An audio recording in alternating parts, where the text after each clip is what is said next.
Welcome to all of you in my YouTube channel learn math clearly. तो आप higher mathematics की ABCD को समझ सको, मैथमेटिकल कॉन्सेप्ट्स आपको पेन ना करें और आप क्लैरिटी के साथ चीज़ों को ऑनेस्टली समझ सको मैथमेटिक्स में। इसके लिए हमने इस प्लेटफॉर्म पे थोड़ा सा वर्कआउट करा है आपके लिए। यहाँ पे एक चीज़ मैं आपको बता दूं, जैसे कि थंबनेल में आपको दिख रहा होगा लखनऊ यूनिवर्सिटी एब्स्ट्रैक्ट अलजेब्रा। तो अगर अदर स्टूडेंट्स देख रहे हैं लेक्चर तो वो कंफ्यूज नहीं होंगे। लेक्चर हर किसी के लिए यूजफुल है, बस एलयू स्टूडेंट्स को बेनिफिट इतना है कि उनको चीज़ें वन बाय वन सीक्वेंस में चलती हुई दिख जाएंगी। उनको चीज़ें सीक्वेंस में जो अपनी वो बुक प्रकाशन केंद्र की फॉलो करते हैं उससे मिल जाएगी। अदर स्टूडेंट्स के लिए ये नहीं है, बट कॉन्सेप्ट हर किसी के लिए यूजफुल है, ठीक है। और जिस पीडीएफ से मैं ये चीज़ें एक्सप्लेन करता हूँ, मेरा लेक्चर अगर आपने अभी तक और भी एक दो लेक्चर देखे होंगे, तो जिस पीडीएफ से मैं चीज़ें एक्सप्लेन करता हूँ वो पीडीएफ अगर आपको चाहिए तो आप कमेंट करेंगे, मैं डिस्क्रिप्शन में लिंक प्रोवाइड कर दूंगा। अभी मैंने आपसे बोला क्लैरिटी मस्ट है। मैथमेटिक्स को ऑनेस्टली समझने के लिए आपको steps one by one clear होने चाहिए। तो अलजेब्रा का पेपर हमने यहाँ पे पिक करा है और आपकी क्लैरिटी के लिए सबसे पहले प्लेलिस्ट में आप विजिट करेंगे चैनल के थ्रू, या मैं डिस्क्रिप्शन में लिंक हर बार प्रोवाइड करता हूँ। तो प्लेलिस्ट में आपको बेसिक्स का एक फोल्डर मिल जाएगा, वहाँ पे हमने सेट, रिलेशन, फंक्शन और binary operation, Cartesian product, homomorphism, isomorphism, ये सारी चीज़ें बहुत ही अच्छे से क्लैरिटी के साथ डिस्कस करी है। सेकंड सीरीज हम लोगों की आई थी ऑटोमॉर्फिज्म पे हमने बात करी है। दूसरी सीरीज हम लोगों की जो आई थी लेक्चर सीरीज, उसमें हमने ऑटोमॉर्फिज्म पे बात करी। ऑटोमॉर्फिज्म क्या है, इनर ऑटोमॉर्फिज्म, आउटर ऑटोमॉर्फिज्म, और ढेर सारे कॉन्सेप्ट्स, रिजल्ट्स डिस्कस करे इसके, और इस पे बेस्ड प्रॉब्लम्स को भी वहाँ पे सॉल्व करा है हमने। तीसरी हम लोगों की जो सीरीज आई है वो कॉन्जुगेसी की आई है। कॉन्जुगेट एलिमेंट्स के लिए कॉन्जुगेसी की सीरीज आई है। इसमें कॉन्जुगेट एलिमेंट्स क्या है, कॉन्जुगेसी का रिलेशनशिप, इक्विवेलेंस होता है। और फाइनाइट ग्रुप थ्योरी में जो माइलस्टोन थ्योरम है, एक लैग्रांज थ्योरम, जो आपको बताती है सब ग्रुप के ऑर्डर को डिवाइड करेगा, उसको डिस्कस करा है। क्लास इक्वेशन कैसे लिखते हैं, ये सारी चीज़ें, और इंपॉर्टेंट ढेर सारे इंपॉर्टेंट रिजल्ट्स और उन पे बेस्ड प्रॉब्लम्स को यहाँ पे सॉल्व करा है। अभी कॉन्जुगेसी के बाद जो अपनी ये प्रेजेंट सीरीज चल रही है, जिसका लेक्चर अभी आप सुन रहे हैं, साइलो थ्योरी के नाम से ये सीरीज चल रही है। इसमें मैंने आपको बोला नहीं, कॉन्जुगेसी में हम लोगों ने बात करा था लैग्रांज थ्योरम का। लैग्रांज एक मैथमेटिशियन थे, उन्होंने आपको बताया था कि सब ग्रुप के ऑर्डर को डिवाइड करता है। तो इस स्टेटमेंट का कन्वर्स ट्रू है कि नहीं, इस बात को इन्वेस्टिगेट करते करते साइलो एक अनदर मैथमेटिशियन हुए। उन्होंने इन्वेस्टिगेशन करते करते कुछ अदर एस्पेक्ट्स को ध्यान में रखते हुए साइलो ने अपनी तीन इंपॉर्टेंट थियोरम्स दी, जो काफ़ी इंपॉर्टेंट हैं ग्रुप थियोरी में। तो उनके रिगार्डिंग हम क्या करेंगे यहाँ पे इस सीरीज में, हम कर रहे हैं जो स्टेटमेंट को समझने की कोशिश कर रहे हैं, उनके प्रूफ को देख रहे हैं, और फर्दर हम लोग उस कॉन्सेप्ट पे भी ढेर सारे प्रॉब्लम को सॉल्व करेंगे, अपने को मास्टर हैंड बनाएंगे साइलो के कॉन्सेप्ट के रिगार्डिंग, ठीक है। तो अभी अगर बात करें हम साइलो थ्योरी में जो लेक्चर्स हो चुके हैं, उसमें हम लोगों ने यहाँ तक बातें कर ली हैं। साइलो की जो पहली थ्योरम का स्टेटमेंट था वो आपको मैंने बता दिया है, और उसका प्रूफ हम लोग प्रिंसिपल ऑफ मैथमेटिकल इंडक्शन के थ्रू कर रहे हैं। पीएमआई जिसको शॉर्टकट में बोले, प्रिंसिपल ऑफ मैथमेटिकल इंडक्शन के थ्रू हम प्रूफ कर रहे हैं। पीएमआई आपको 12th में पढ़ा है आपने या नहीं, इसके इरेस्पेक्टिव मैंने अपनी तरफ से आपको principle of mathematical induction clarity के साथ पढ़ाया, और पूरा एक लेक्चर इसी साइलो थ्योरी की ही लेक्चर सीरीज में पूरा एक लेक्चर डेडिकेट करा है इसको। आप प्रीवियस में मूव करके देखेंगे उसको।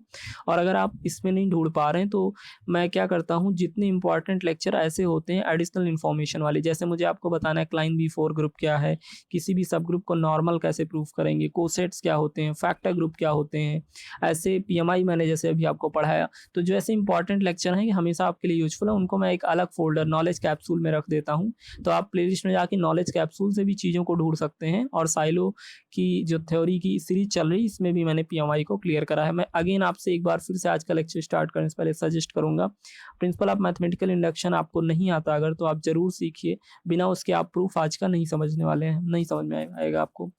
तो प्रीवियस लेक्चर में हम लोगों ने, एक बार मैं रिपीट कर दूं कि पहली जो स्टेटमेंट है साइलो की, उसमें उन्होंने क्या बताया। साइलो ने आपसे बताया है कि अगर आपके पास जी कोई फाइनाइट ग्रुप है, साइलो ने आपसे कहा अगर आपके पास जी कोई फाइनाइट ग्रुप है सच दैट कि ग्रुप के ऑर्डर को कोई प्राइम नंबर पी, आपका कोई prime number p raise to the power m, कोई प्राइम अपने पावर एम के साथ अगर सब ग्रुप के ऑर्डर को डिवाइड करे, ग्रुप आपका फाइनाइट है, और इसके साथ ये चीज़ हो कि p raise to the power m plus one, अगर पावर वन इंक्रीज कर दी जाए, ये वर्टिकल लाइन खींच के मैंने क्रॉस करा, मतलब डज नॉट डिवाइड। तो p raise to the power m plus 1 अगर उसी ग्रुप के ऑर्डर को डिवाइड ना करे, अगर इतना सब कुछ है, तो साइलो ने अपनी पहली थ्योरम में जो आपको टूल प्रोवाइड करा, जो रिजल्ट प्रेडिक्ट करा, वो ये था कि साइलो ने कहा ऐसे ग्रुप के पास जो इन दोनों चीज़ों को फोल्ड करे, पक्की बात है एक सब ग्रुप एग्जिस्ट करेगा। साइलो ने कहा कि पक्की बात है उसके पास एक सब ग्रुप एग्जिस्ट करेगा, और इतना ही नहीं, उस सब ग्रुप का ऑर्डर भी प्रेडिक्ट कर दिया। उस सब ग्रुप का ऑर्डर भी आपको बता दिया उन्होंने कि p raise to the power m उसका ऑर्डर होगा। तो ज़रा इस थ्योरम की स्टेटमेंट का ट्रुथ हम लोग प्रूफ करने की कोशिश कर रहे थे पीएमआई से।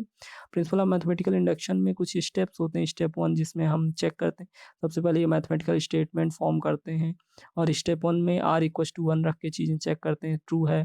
स्टेप 2 में अजम्पशन करते हैं, और स्टेप 3 में हम प्रूफ करने की कोशिश करते हैं। ये स्टेप्स अगर आपको नहीं पता है तो आप पीएमआई के लेक्चर को विजिट करेंगे। अभी हम कंटिन्यू करेंगे प्रीवियस में जहाँ पे हमने छोड़ा था। हमने 2 स्टेप्स पीएमआई के क्रॉस कर लिए थे प्रूफ के।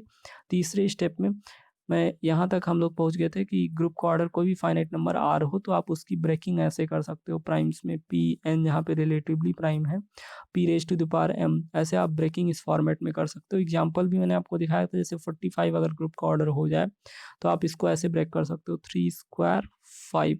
देखिए 3 और 5 रिलेटिवली प्राइम, 3 3 जा 9 5 जो 45। तो किसी भी नंबर को आप प्राइम्स में ब्रेक कर सकते हो ऐसे प्राइम्स में, और अगर रिपीटेशन है तो आप पावर्स लगा सकते हो।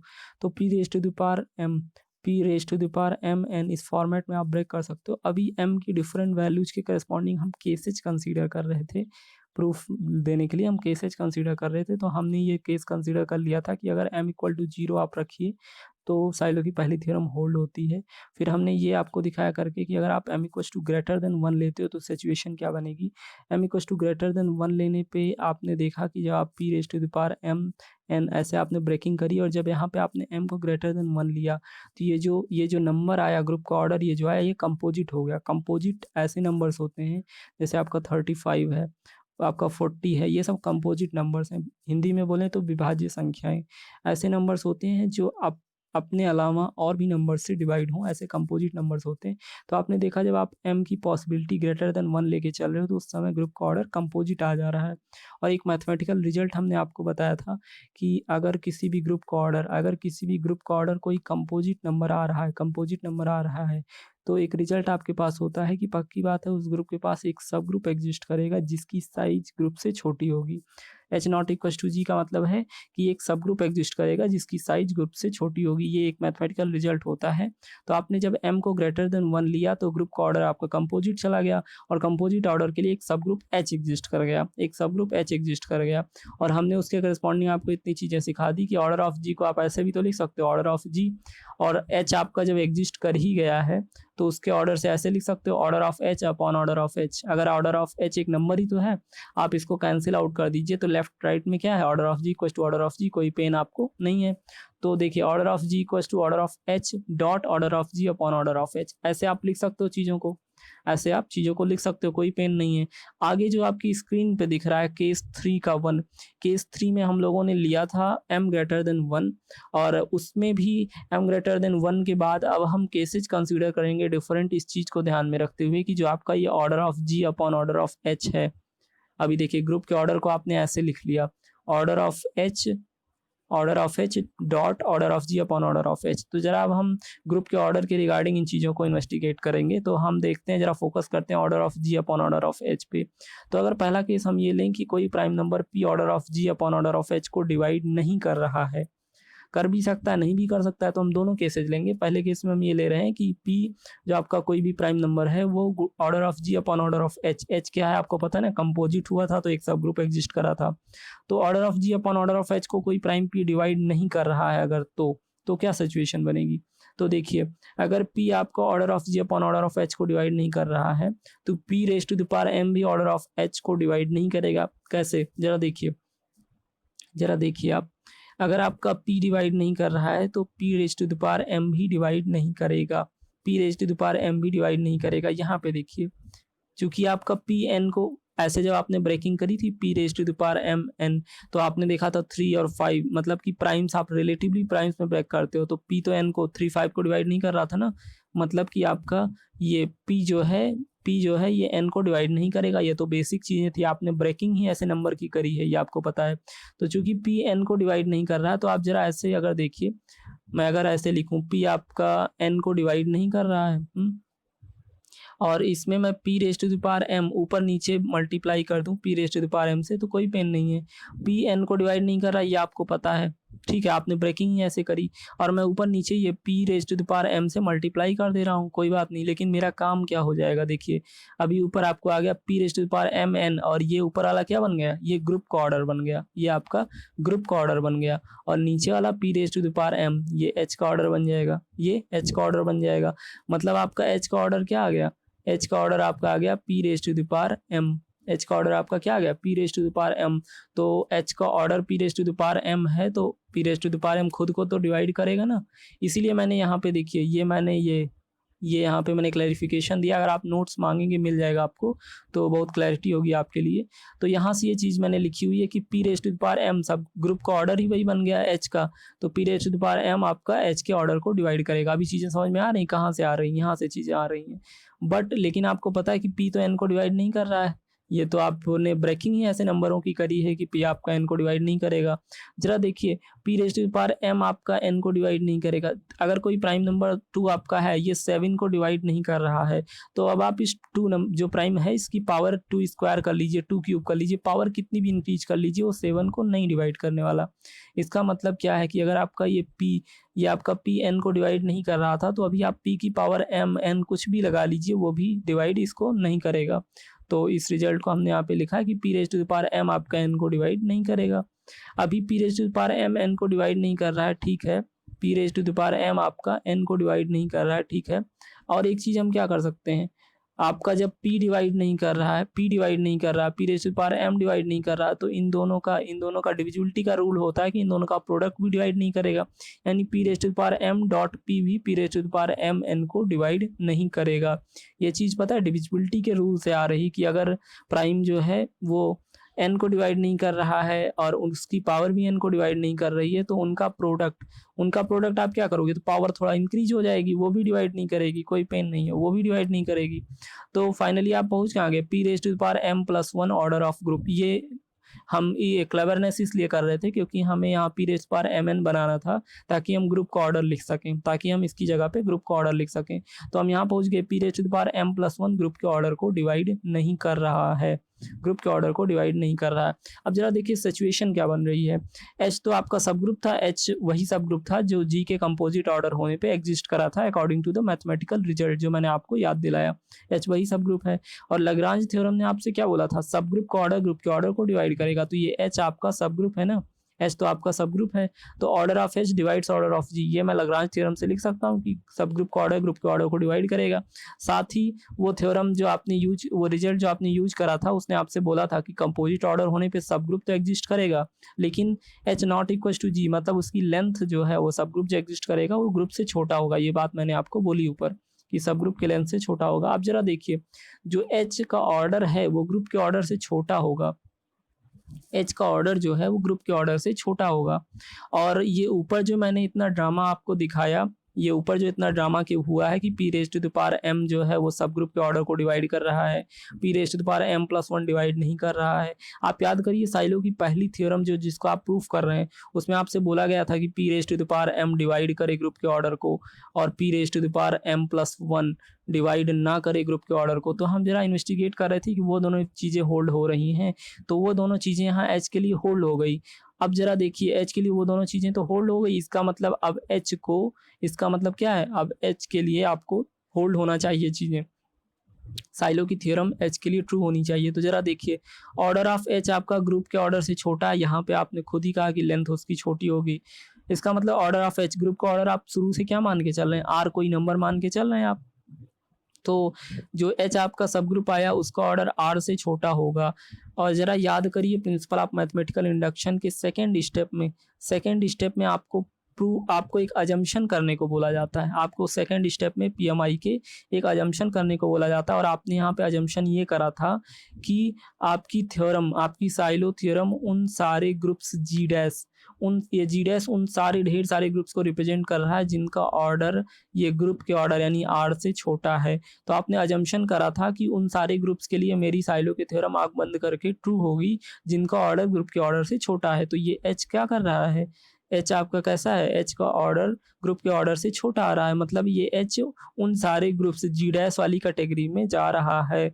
तो आपने जो अजम्पशन सेकंड स्टेप में करा था उसका यूज करते हुए आप कह सकते हो डायरेक्टली, आप कह सकते हो कि एच के लिए थ्योरम ट्रू है। क्यों कह सकते हो, क्योंकि आपने सेकंड स्टेप में अजम्पशन करा है पीएमआई में, और पीएमआई आप यूज कर रहे हो, प्रिंसिपल ऑफ मैथमेटिकल इंडक्शन। इसलिए मैंने यहाँ पे लिखा है hence using assumption of induction process in two, step 2 में जो आपने अज्यूम करा है, we have there exist a subgroup A of H such that, जरा देखिए एच ने आपकी सारी बातों को माना, एच ने आपकी सारी बातों को, साइलो के लिए जो कुछ भी p raised to the power m divide करे ऑर्डर ऑफ एच को, p raised to the power m+1 ना डिवाइड करे ऑर्डर ऑफ एच को, वो सारी बातें एच ने माना। तो एच के पास अभी, एच जो है आपका एक ग्रुप के रोल में है, एच के पास आपका एक सब ग्रुप ए एग्जिस्ट करना चाहिए, ए एग्जिस्ट करना चाहिए जिसका ऑर्डर क्या हो जाए, p raised to the power m हो जाए। साइलो की थ्योरम यही तो प्रेडिक्ट करती है, यही तो प्रेडिक्ट करती है साइलो की थ्योरम। और यहाँ पे चूंकि एच आपका जो था वो उन सारे ग्रुप्स की कैटेगरी में चला गया जिनका ऑर्डर ग्रुप के ऑर्डर से छोटा था, तो साइलो की थ्योरम तो ट्रू होनी ही होनी है, अजम्पशन आपने ले रखा है। तो साइलो की थ्योरम ट्रू हो गई, इसका मतलब देयर एग्जिस्ट अ सब ग्रुप, एक सब ग्रुप ए एग्जिस्ट कर गया एच में, एक सब ग्रुप ए एग्जिस्ट कर गया एच में। कैसा सब ग्रुप एग्जिस्ट कर गया, जिसका ऑर्डर आपका p raised to the power m है, ऐसा सब ग्रुप आपका एग्जिस्ट कर गया। अब जरा देखिए, सब ग्रुप तो एग्जिस्ट कर गया, that is there exist a subgroup ए इन जी। अब आपका सिचुएशन ये बन रही है, जी आपका कंपोजिट ऑर्डर हो गया था जब आपने m को ग्रेटर देन 1 लिया, और जी के पास एक सब ग्रुप, मैथमेटिकल रिजल्ट ने आपसे बोला था कंपोजिट ऑर्डर है तो एक सब ग्रुप एच एग्जिस्ट कर गया, और ये एच जो आपका है इसने साइलो थ्योरम की सारी कंडीशन को फुलफिल करा, तो इस एच के पास अपना एक और सब ग्रुप ए आ गया। ये जो जी का सब ग्रुप एच था उसके पास एक सब ग्रुप ए आ गया जिसका order p raised to the power m है।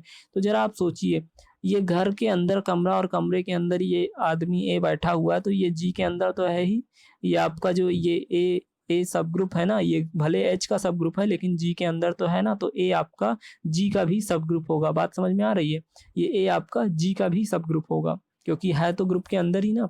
तो A p raised to the power m order का एक सब ग्रुप में एग्जिस्ट कर गया। आपको इन्वेस्टिगेशन जो करनी थी वो जी के रिगार्डिंग करनी थी, एच के रिगार्डिंग नहीं, और आपने दिखा दिया कि जी का अपना एक सब ग्रुप एच है और उस सब ग्रुप एच के पास एक और सब ग्रुप ए है जिसका order p raised to the power m है, यानी इनडायरेक्टली आपकी जी के पास एक सब ग्रुप ए आ गया जिसका order p raised to the power m है। तो थ्योरम आपकी इस केस में ट्रू हो गई। किस केस में, आपकी इस केस में थ्योरम ट्रू हो गई जब p आपका ऑर्डर ऑफ जी, जो आपका प्राइम नंबर है वो order of G upon order of H को, order of G upon order of H को डिवाइड ना करे, तो ऐसे केस में आपकी थ्योरम ट्रू हो गई। अभी केसेस खत्म नहीं हुए हैं, आपको एक केस ये भी लेना है, एक केस ये भी अज्यूम करना है कि अगर वो prime number p order of G upon order of H को बाय द वे डिवाइड कर दे तो। अभी तक आपने देखा कि अगर वो डिवाइड ना करे तो क्या होगा, थ्योरम ट्रू हो गई।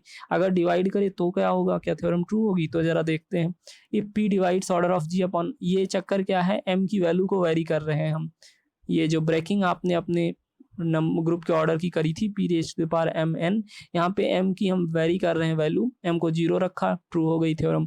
m को ग्रेटर देन 1 रखा, अब उसमें डिफरेंट केसेस बना रहे हैं, ग्रेटर देन 1 रखते ही ये कंपोजिट ऑर्डर का हो गया, और कंपोजिट ऑर्डर का होते ही हम अब डिफरेंट केसेस कंसीडर कर रहे हैं। ठीक है, तो p अभी तक डिवाइड नहीं कर रहा था तो हमने चेक कर लिया। अब जरा देखते हैं p अगर डिवाइड कर रहा है order of g upon order of h को, तो देखिए किसी भी ग्रुप के रिगार्डिंग आपको मैंने एक चीज़ बताई थी, क्लास इक्वेशन लिख सकते हैं, क्लास इक्वेशन लिख सकते हैं। क्लास इक्वेशन ऐसे लिखते हैं, ग्रुप का ऑर्डर इक्वल टू, ये जेड आपका सेंटर होता है, सेंटर नहीं पता है तो आप नॉलेज कैप्सूल में जाएंगे, वहाँ पे सेंटर मिल जाएगा आपको।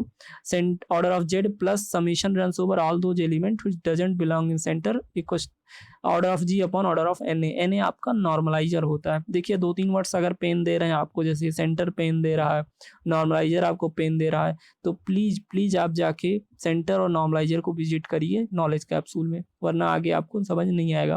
तो ये क्लास इक्वेशन कॉन्जुगेसी की सीरीज में मैंने आपको बताई थी कि ऐसे आप क्लास इक्वेशन लिख सकते हो। अब जरा देखिए, ज़रा देखिए, अगर आपका ये एलिमेंट जो है सेंटर को बिलॉन्ग नहीं करता, तो आपके पास एक मैथमेटिकल रिजल्ट होता है। कॉन्जुगेसी की सीरीज़ में आपको एक रिजल्ट प्रूफ कराया है कि अगर कोई एलिमेंट ए है जो आपको सेंटर को नहीं बिलॉन्ग कर रहा है, तो अगर उसके करस्पॉन्डिंग आप नॉर्मलाइज़र लिखो, उस एलिमेंट के करस्पॉन्डिंग नॉर्मलाइज़र लिखो जो सेंटर में बिलॉन्ग नहीं कर रहा है, तो वो ग्रुप से छोटा आता है। ग्रुप के बराबर नहीं आता, ग्रुप से छोटा आता है।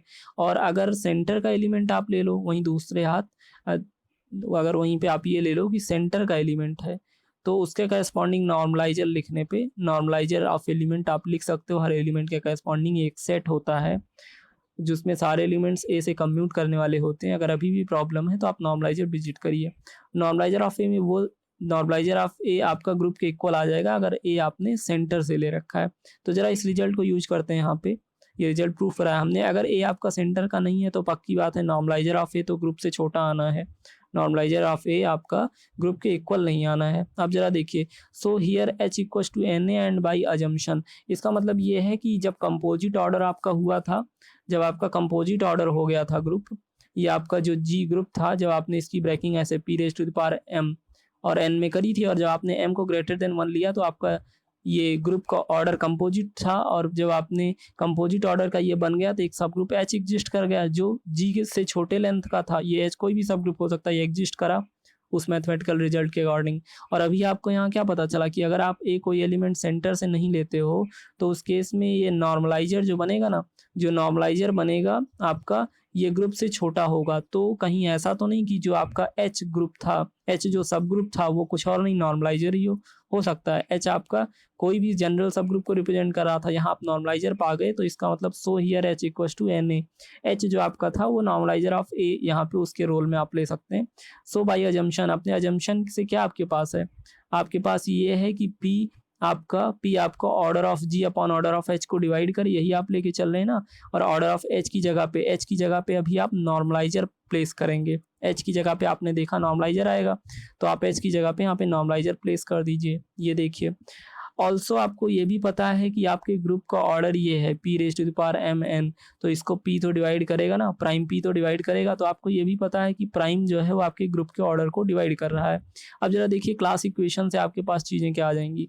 क्लास इक्वेशन से आपके पास ये चीज़ें आ जाएगी, p divides order of G और p divides order of G upon order of N ने, ये दो चीज़ आपको पता चली। तो अगर कोई भी प्राइम नंबर है वो एक चीज़ को, जैसे आपका ये है 2 आपका है, ये 4 को डिवाइड कर रहा है, 2 आपका है, ये 8 को डिवाइड कर रहा है, तो ये दोनों बातें इंप्लाई करेंगी कि 2 आपका 4 और 8 के डिफरेंस को, यानी 8 माइनस 4 को भी डिवाइड करेगा ना, इनके डिफरेंस को भी डिवाइड करेगा। तो इसका मतलब क्या है, पी आपका ऑर्डर ऑफ जी को डिवाइड कर रहा था और इसको order of G upon order of N को डिवाइड कर रहा था, तो इनके डिफरेंस को भी डिवाइड करेगा। और अगर आप क्लास इक्वेशन से देखेंगे तो ये जो order of G minus summation runs over ये order of G upon order of N आया है, ये सेंटर के ऑर्डर के इक्वल आ गया। ये क्या आ गया, ये क्लास इक्वेशन से आप देखेंगे तो सेंटर के ऑर्डर के इक्वल आ गया, मतलब सेंटर के ऑर्डर को कोई प्राइम पी डिवाइड करने लगा। अब जरा देखिए सिचुएशन क्या बन जाएगी। सिचुएशन ये बन जाएगी कि आपकी एक थ्योरम आपने पढ़ी थी, कॉशी थ्योरम। आपने एक थ्योरम पढ़ी थी, आपने एक थ्योरम सीखी थी, कॉशी थ्योरम। कॉशी थ्योरम ने आपसे क्या बोला था, कॉशी थ्योरम ने आपसे बोला था कि फॉर अबेलियन ग्रुप्स, अगर कोई ग्रुप अबेलियन है तो उसके लिए एक ऐसा नॉन आइडेंटिटी एलिमेंट एग्जिस्ट करता है जिसका ऑर्डर पी होगा। एक देखिए, एक आपके पास थ्योरम थी, कॉशी मैथमेटिशियन थे, इसको मैंने कॉन्जुगेसी की सीरीज में प्रूफ करा है कि अगर कोई भी ग्रुप आपका अबेलियन है, कोई भी अबेलियन ग्रुप है और उसके ऑर्डर को एक प्राइम नंबर p डिवाइड कर दे, तो पक्की बात है उस ग्रुप के पास एक p ऑर्डर का एलिमेंट एग्जिस्ट करता है जो कि आइडेंटिटी ना हो। ठीक है, ये कॉशी की थ्योरम आपसे कहती है। तो यहाँ पे सेंटर आपका अबेलियन होता है, ये सेंटर की प्रॉपर्टी होती है। सेंटर जो होता है ग्रुप का वो अबेलियन होता है, सेंटर की प्रॉपर्टी है। और सेंटर के ऑर्डर को कोई प्राइम पी डिवाइड कर गया तो हम तुरंत अबेलियन ग्रुप के लिए कॉशी थ्योरम को यूज कर सकते हैं। कॉशी थ्योरम आपसे क्या कहती है कि उस अबेलियन ग्रुप के लिए, जिस अबेलियन ग्रुप को कोई प्राइम पी डिवाइड कर रहा है, उस अबेलियन ग्रुप के अंदर एक एलिमेंट पी ऑर्डर का एग्जिस्ट करेगा, मतलब सेंटर के पास एक एलिमेंट एग्जिस्ट करेगा पी ऑर्डर का। तो जरा हम मान लेते हैं कोई एलिमेंट बी है सेंटर का कोई एलिमेंट बी है जो पी ऑर्डर का है भाई, जो पी ऑर्डर का कोई एलिमेंट बी है सेंटर में। कॉशी थ्योरम का थी कोई एलिमेंट होगा तो हम बी मान लेते हैं। अब जरा देखिए बी आपका पी ऑर्डर का एक एलिमेंट आ गया, तो आप एक साइक्लिक सब ग्रुप बना सकते हो। कैसे बना सकते हो? ये एम आप एक सब ग्रुप बना सकते हो साइक्लिक, जिसमें b square b cube, b की पावर्स में आप चीजें लिख दो, बी की पावर्स में चीजें लिख दो और इसका ऑर्डर पी ले लो। आप सब ग्रुप का ऑर्डर क्या ले लो? सब ग्रुप का ऑर्डर आप पी ले लो। आप जनरेटर का ऑर्डर जो होता है वही आपका ग्रुप का ऑर्डर होता है साइक्लिक के केस में। एम आप एक साइक्लिक ग्रुप फॉर्म कर रहे हो, साइक्लिक ग्रुप फॉर्म करो, या यूं कहिए आप साइक्लिक सब ग्रुप फॉर्म करो सेंटर का। देखिए सिचुएशन ये बन रही है, जी आपका ग्रुप है, इसके पास आप सेंटर लिख सकते हो और इस सेंटर के पास एक साइक्लिक सब ग्रुप एग्जिस्ट कर गया एम, एक साइक्लिक सब ग्रुप एग्जिस्ट कर गया एम, जिसका जनरेटर क्या है? जिसका जनरेटर वो एलिमेंट बी है जो आपको कॉशी थ्योरम की मदद से मिला। तो साइक्लिक, अभी साइक्लिक में पेन है तो आप विजिट करिए नॉलेज कैप्सूल, ठीक है? साइक्लिक मैंने वहाँ पे आपको अच्छे से पढ़ा रखा है। तो यहाँ पे हम कहाँ पहुँच गए? हम पहुँच गए कि आपका order of M order of b equals to p, ये तो साइक्लिक ग्रुप की प्रॉपर्टी है।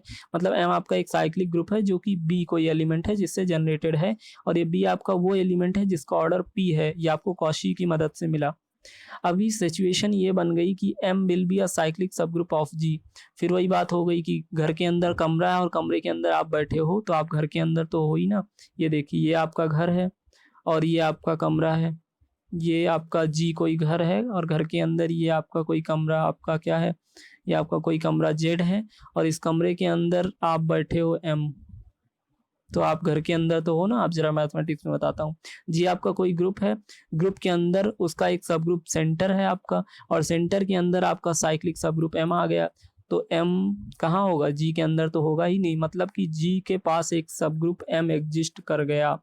और एक चीज मैं आपको बताऊं, एक चीज और बताऊं, ये एम जो मैंने साइक्लिक सब ग्रुप आपको लिया है ना, इसको आप बैठिए और आराम से प्रूफ करिए। मैंने ये लेफ्ट में प्रूफ भी करा है चीजों को। ये आपका एम जो है यहाँ पे ये नॉर्मल होता है, ये normal m will be normal subgroup of order p of g। m तो p ऑर्डर का साइक्लिक सब ग्रुप आपने बनाया ही है, वो आपको ऑर्डर पता है, लेकिन इसके साथ ही m आपका नॉर्मल भी होगा। अभी जरा देखिए, मैं नॉर्मल सब ग्रुप क्या होते हैं नहीं रिपीट करूंगा, लेक्चर की लेंथ वैसे ज़्यादा हो रही है, आपको ये नॉलेज कैप्सूल में मिल जाएगा। m आपका यहाँ पे आप प्रूफ कर लीजिएगा चीज़ों को, आपको मिल जाएगा, और मैंने नोट्स में प्रूफ भी करा है। तो m आपका नॉर्मल सब ग्रुप होगा, m आपका नॉर्मल सब ग्रुप होगा, यहाँ पे आप चेक कर सकते हो इस चीज़ को।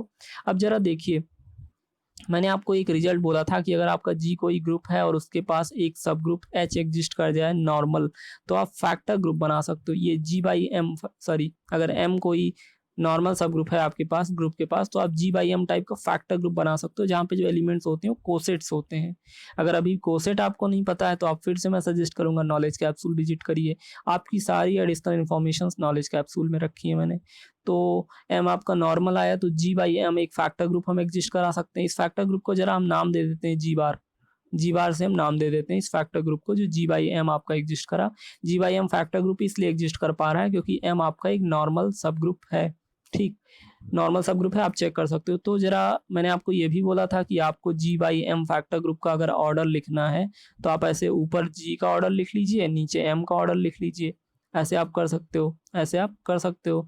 तो जरा देखिए, ऑर्डर ऑफ जी बार यानी कि जी बाई एम का ऑर्डर आप ऐसे लिख सकते हो, order of G upon order of M, यहाँ पे वो फॉर्मूला यूज करा। ग्रुप का ऑर्डर आप शुरुआत से, जब से आप साइलो थ्योरम प्रूफ करने की कोशिश कर रहे हो, ग्रुप का ऑर्डर आपने ऐसे p raise to the power m n में ब्रेकिंग करके ली है, तो ग्रुप का ऑर्डर आप ये लिख लीजिए ऊपर। और एम जो आपका साइक्लिक ग्रुप था, जो नॉर्मल साइक्लिक सब ग्रुप बना सेंटर का, एम का ऑर्डर तो आपका पी है, क्योंकि कॉशी थ्योरम ने जो एलिमेंट आपको दिया बी पी ऑर्डर का, उसी से जनरेट करके ये बना है। तो आप कहाँ पहुंच गए? आप यहाँ पहुंच गए कि ये जो फैक्टर ग्रुप जी बार आया या जी बाई एम आया, इसका order P raise to the power M minus one dot N आ गया। अभी जरा देखिए, अभी जरा आप देखिए, ये P raise to the power M minus one dot N आया, इसका मतलब जी बार ये जो आपका फैक्टर ग्रुप है, इसका ऑर्डर भी ग्रुप के ऑर्डर से छोटा हो गया। ग्रुप का ऑर्डर तो ये है ना, p raise to the power m n, p raise to the power m n, ये आपका ग्रुप का ऑर्डर है। अगर इसमें से पावर में से एक नंबर कम कर दो तो ये छोटा हो गया ग्रुप के ऑर्डर से। मतलब ये ग्रुप का ऑर्डर जो आपका आर लेके आप चले थे, जनरल जो जी ग्रुप था जिसके बारे में इन्वेस्टिगेशन चल रहा है हमारा, उसके ऑर्डर से छोटा हो गया जी बार का, जी बार का ऑर्डर, यानी जी बाई एम फैक्टर ग्रुप का ऑर्डर आपके ग्रुप के ऑर्डर से छोटा हो गया। तो आपने पीएमआई के सेकंड स्टेप में अज्यूम करा है कि छोटे अगर ऑर्डर वाले हैं तो उनके लिए पीएमआई आपका अलाउ करती है कि थ्योरम ट्रू है। तो जी बाई एम फैक्टर के लिए then by inductional hypothesis G has a subgroup of order P raise to the power M minus one से इट एस बार। पक्की बात है, इसका मतलब कि जो आपका factor group G by M है, जो आपका factor group G by M है या फिर एस बार है, sorry factor group G by M है, फैक्टर ग्रुप आपका जो जी बाई एम है या फिर आपने इसको जी बार बोला था, इसके पास पक्की बात है अब एक सब ग्रुप एग्जिस्ट करेगा, एक सब ग्रुप एग्जिस्ट करेगा साइलो थ्योरम के अकॉर्डिंग, जिसका order P raise to power M minus one होगा। ठीक है, एक सब ग्रुप एग्जिस्ट करेगा। तो जरा देखते हैं, मान लीजिए कोई सब ग्रुप एस बार, अभी चूंकि फैक्टर ग्रुप आपका जी बार है, ये फैक्टर ग्रुप है, इसमें कोसेट्स होते हैं, तो इसका सब ग्रुप भी हम ऐसे एस बार टाइप की चीज ले रहे हैं। एस बार कोई सब ग्रुप ले लेते हैं जिसका order P raise to power M minus one होगा। Now we know that mapping G से जी बाई एम, अगर किसी भी ग्रुप से उसके फैक्टर ग्रुप पे एक मैपिंग अगर आप डिफाइन करो तो होमोमॉर्फिज्म होती है, आपको पता है, आपको पता है कि वो आपकी क्या होती है, होमोमॉर्फिज्म होती है। अगर आपका ये कोई ग्रुप है जी और ये आपका फैक्टर ग्रुप है G by M, G by M, तो इसके बीच में आप एक होमोमॉर्फिक मैपिंग एफ डिफाइन कर सकते हो, वो आप हमेशा कर सकते हो, किसी भी ग्रुप और उसके फैक्टर ग्रुप के बीच में आप एक होमोमॉर्फिक मैपिंग डिफाइन कर सकते हो। कैसे डिफाइन करोगे आप एक्स फीड कराओगे तो आपको एम एक्स कोसेट देगा। क्यों कोसेट देगा, यहाँ पे तो आपका ग्रुप है तो ग्रुप के एलिमेंट होंगे, और यहाँ पे G by M factor group है तो इसमें कोसेट्स होंगे, G X sorry M X M Y ऐसे फैक्टर्स होंगे, कोसेट्स होंगे। तो अगर यहाँ पे आप एलिमेंट एक्स फीड कराओगे तो आपका जो मैप होगा वो आपको एम एक्स टाइप का कोसेट देगा। तो और ये होमोमॉर्फिज्म होती है, आप नेचुरल होमोमॉर्फिज्म होती है, आप चेक कर सकते हो। तो एक एफ आप होमोमॉर्फिज्म डिफाइन कर सकते हो ऐसे। अभी जरा देखिए सपोज करिए कि आपका एस कोई सेट है, उसमें वो सारे एलिमेंट आएंगे जिनको आपका एफ उठा के एस बार पे मैप कर रहा हो। कहाँ पे मैप कर रहा हो, एस बार पे। और ये एस बार आपका क्या था, एस बार आपका वो सब ग्रुप था जो जी बार के पास एग्जिस्ट करा था according to the Sylow theorem.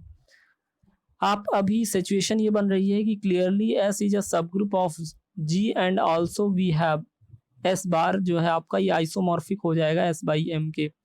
Fundamental theorem, first fundamental theorem of homomorphism जो है आपके पास, जो फर्स्ट फंडामेंटल थ्योरम आपका होमोमॉर्फिज्म है, वो आपसे क्या कहती है, वो आपसे ये कहती है, आपको मैंने एक fundamental theorem of homomorphism basics की सीरीज में बता रखा है, वो आपसे ये कहती है कि अगर आपके पास जी कोई ग्रुप है और जी डैश कोई दूसरा ग्रुप है, आपने इनके बीच में एक होमोमॉर्फिज्म डिफाइन करी है एफ, और जी के करस्पॉन्डिंग आपने यहाँ पे जी के पास कोई नॉर्मल सब ग्रुप के था, तो आपने जी बाई के फैक्टर ग्रुप डिफाइन कर लिया है, और ये जी बाई के साथ पाई कोई होमोमॉर्फिज्म बना रहा है। तो जी बाई के और जी डैश में एक फाई आइसोमॉर्फिज्म एग्जिस्ट करती है, ये आपसे फंडामेंटल थ्योरम ऑफ होमोमॉर्फिज्म बोलती है। ये फंडामेंटल थ्योरम बहुत इंपॉर्टेंट है और मैंने ये बेसिक्स में आपको बता रखा है कि अगर आपका जी टू जी डैश कोई होमोमॉर्फिज्म एफ है और जी के पास कोई के टाइप का नॉर्मल सब ग्रुप है, तो जी बाई के आप फैक्टर ग्रुप बना सकते हो, और जी से जी बाई के पे पाई एक नेचुरल होमोमॉर्फिज्म एग्जिस्ट करती है। और अगर इतना सब कुछ है तो फंडामेंटल थ्योरम कह रही थी कि जी बाई के से जी डैश में एक फाई मतलब आइसोमॉर्फिज्म एग्जिस्ट करती है। तो उसको अगर हम यहाँ पे यूज करें तो आपका जो ये एस बाई एम आया था ना, एस बाई एम जो आपका आया था, ये एस बार के आइसोमॉर्फिक हो जाएगा, ये फंडामेंटल थ्योरम से एस बार के आइसोमॉर्फिक हो जाएगा। मतलब कि आइसोमॉर्फिज्म हो गया तो ऑर्डर्स इक्वल हो जाएंगे, मतलब order of S bar equal to order of S by M आपका आ गया, order of S bar equal to order of S by M आ गया। जरा प्रोसीड करते हैं, इसको order of S upon order of M लिख सकते हैं, और ये देखिए इसका मतलब हम ऐसे लिख सकते हैं, order of s equal to order of S bar dot order of m, इसको प्रोसीड कर रहे हैं बस और कुछ नहीं। ऑर्डर ऑफ एस बार आपका क्या था, p raise to the power M minus one, और ऑर्डर ऑफ एम आपका क्या था, पी था, मतलब एस एक सब ग्रुप एग्जिस्ट कर गया P raise to the power M order का, एस जो सब ग्रुप आया उसका order P raise to the power M आ गया। इसका मतलब जब आपने ये केस कंसीडर करा कि पी आपका, जब आप m ग्रेटर देन 1 माने तो कंपोजिट ऑर्डर हो गया, और कंपोजिट ऑर्डर में h एग्जिस्ट कर गया था। तो जब आपने ये केस कंसीडर करा कि p कोई प्राइम अगर g बाई h के ऑर्डर को डिवाइड कर रहा है, तो इस केस में भी इतने टूल्स का, इतने रिजल्ट्स का यूज करने के बाद आप इस फाइनल रिपोर्ट पे पहुंच गए कि आपका एस टाइप का एक सब ग्रुप एग्जिस्ट कर गया ग्रुप के पास जिसका order P raise to the power m है। तो finally hence statement is true in this case, इस केस में भी स्टेटमेंट ट्रू हो गया आपका, इस केस में भी स्टेटमेंट आपका ट्रू हो गया। So finally we can conclude that p r जो आपने स्टेटमेंट साइलो थ्योरम का बनाया था वो सारे कंडीशंस में ट्रू है, वो आपका सारे कंडीशन में ट्रू है। तो फाइनली आपने ये प्रूफ कर लिया, कि आपकी साइलो थ्योरम ट्रू है, कोई पेन नहीं हुआ।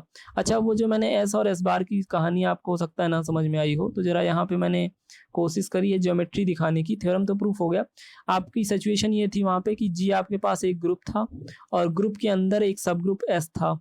ग्रुप के अंदर देखिए जो आपका जी एक ग्रुप था ना जहाँ पे फंडामेंटल थ्योरम यूज करी थी, हो सकता है वहाँ पे कोई पेन हो आपको। तो जी जो ग्रुप था आपका और जी बार आपका क्या था, जी बाई एम, एम आपका साइक्लिक सब ग्रुप एग्जिस्ट करा था जो कि नॉर्मल था। तो जी बाई एम मतलब जी बार आपका फैक्टर ग्रुप था। तो जी टू जी बार आपने एक होमोमॉर्फिज्म एफ डिफाइन कर लिया था, इसके साथ ही जी के अंदर मैंने एक सबसेट डिफाइन करा था, जी के अंदर एस, एक सबसेट जी के अंदर एस डिफाइन करा था, जिसकी खासियत ये थी, स्पेशलिटी ये थी कि एस में वो एलिमेंट आपके आते जिनको एफ उठा के ले जाके एस बार पे मैप करता। और एस बार आपका क्या था, एस बार आपका कोई जी बार का आपका एस बार कोई सब ग्रुप था। तो फाइनली एस आपका जी में आ गया था। अभी जरा देखिए, और एक एम के करस्पॉन्डिंग यहाँ पे एम भी तो जी में ही था ना, एम के और नॉर्मल था, तो एम के करस्पॉन्डिंग यहाँ पे एस बाई एम आप फैक्टर ग्रुप बना सकते थे। तो फंडामेंटल थ्योरम क्या कहती, ये नेचुरल होमोमॉर्फिज्म होती और यहाँ पे फाई या साई आपका एक आइसोमॉर्फिज्म एग्जिस्ट करती, मतलब एस बाई एम जी बार के आइसोमॉर्फिक हो जाता, एस बाई एम क्या हो जाता, जी बार के आइसोमॉर्फिक हो जाता। इसका मतलब क्या हुआ, इसका मतलब ये हो गया कि एस बाई एम जी बार के आइसोमॉर्फिक हो गया। क्या हो गया, जी बार के आइसोमॉर्फिक हो गया। तो जो ज्योमेट्री आपको हो सकता है वहाँ ना समझ में आई हो, वो यहाँ पे ज्योमेट्री वो मैंने इसीलिए वहाँ पे लिखा था कि एस बार आइसोमॉर्फिक हो गया एस बाई एम के। लेंथ काफ़ी होगी लेक्चर की, इसको यहीं पे क्लोज करते हैं। साइलो की पहली थ्योरम प्रूफ हो गई। बाय द वे लोग प्रूफ नहीं प्रोवाइड करते इसी वजह से कि इतना लेंदी हो जाता है, लेकिन आप रिपीट करिए 2-3 लेक्चर्स जिनमें भी प्रूफ को मैंने कंटिन्यू करा है, अच्छे से समझिए, पेपर पे लिखिए, नोट्स चाहिए तो आप कमेंट करिए। साइलो की पहली थ्योरम का प्रूफ ओवर होता है यहाँ।